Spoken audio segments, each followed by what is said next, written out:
Welcome, visionaries. This is your host, the INFJ Visionary.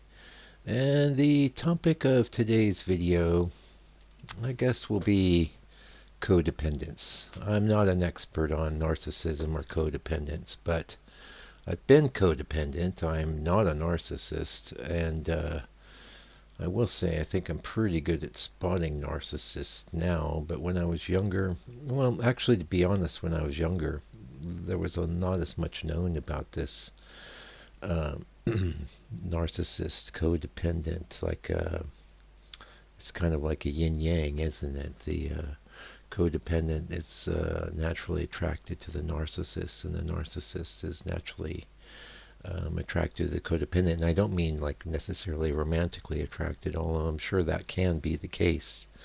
I haven't been in a romantic relationship with a narcissist, but or even I worked for a person that I was in a codependent relationship with for a long time. And I don't know if they were a narcissist or not, to be honest, but I will say that they were able to manipulate me, even with me being aware that I was being manipulated. And that would be almost the way that it would have to work for an INFJ in that codependent position, because we have a lot of awareness about all the emotional currents that are going on around us. Um, so when this employer would manipulate me, I would be, I think probably, basically, I think the real problem was just giving them the benefit of a doubt, and I think that's something we do by default. And to be honest, I don't want that to change. I want to always be that sort of person, because the alternative is to be a bitter person. And if you're bitter, how much can you enjoy life? It's better to take a chance and give somebody an opportunity and be burned than to be a bitter person. That's my view. Anyway, I have observed, so I haven't been in that many, I think pretty much any successful relationship by its very nature will be codependent, and not necessarily in the negative sense of the word, but in a positive sense, where you have other people in your life and you depend on them and they depend on you, and there's absolutely nothing wrong with that. That's called a healthy relationship, but they don't tend to call that codependence. They tend to use the term codependence when it's unhealthy, and it's unhealthy when one person is getting a benefit and the other is getting far less. It's also unhealthy, I think, when one of the parties is actively doing things to control the other party, and the codependent person is just letting it happen.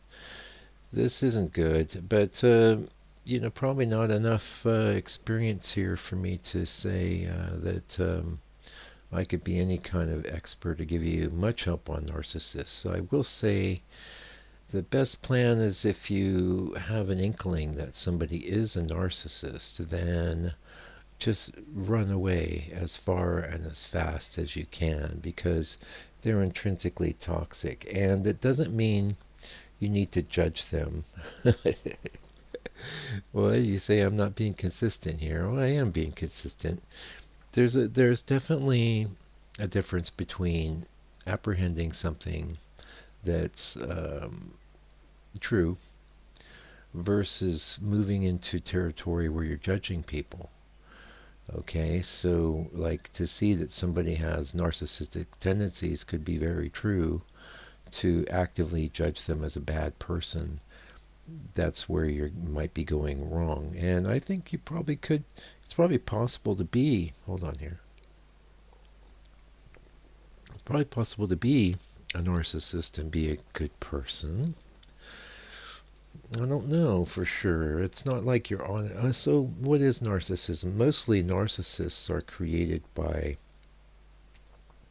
being the children of narcissistic parents. I don't think it's a flaw necessarily that you're born with, although I do think your personality is something you're born with. At least your intrinsic personality. Now it probably, definitely will change a bit depending on the different stuff that happens to you. But looking back at my life, and I've had one or two negative codependent relationships, mostly with, like I said, people I worked with, where I should have left. I should have got out of there a long time before, but I didn't want to leave them high and dry. I didn't want to, I didn't want to negatively affect anybody, And I think we have that selflessness in us. And the thing is, that's that extroverted feeling component, isn't it? But um, the INFJ that dives too fully into that selfless thing is going to be the INFJ that's going to be sorry. And now there would be an exception to this, and perhaps if you're an enlightened person that has developed true selflessness, that's not like a cloak you put on, by the way. It's not something you adopt. You don't just make yourself enlightened. You don't just make yourself somebody that automatically loves everybody. It doesn't work that way. It's a process. And I'm speaking as someone that's been on the cusp of being someone who was enlightened quite a few times, but I'm not. And I won't be until such time as it's a natural thing. Okay, so don't worry about it. But so unless you're that type of person, be careful with the extroverted selfless thing, because almost always what'll happen, there'll come a point in time where the people that are using you that way, they're going to keep using you, but after a while you're going to get tired of it, and you're either going to door slam them, or you're going to stand up for yourself, or you're going to do something, and what's going to happen is they're going to be completely shocked, utterly shocked, because they thought that you were their nice little doormat, and you could just avoid the whole situation by just not putting yourself in that position. What I would say is that if you open yourself up to being a caring and sharing individual, and that's your true desire, then I believe the universe will find plenty of places and ways for that to be something that you can put into practice.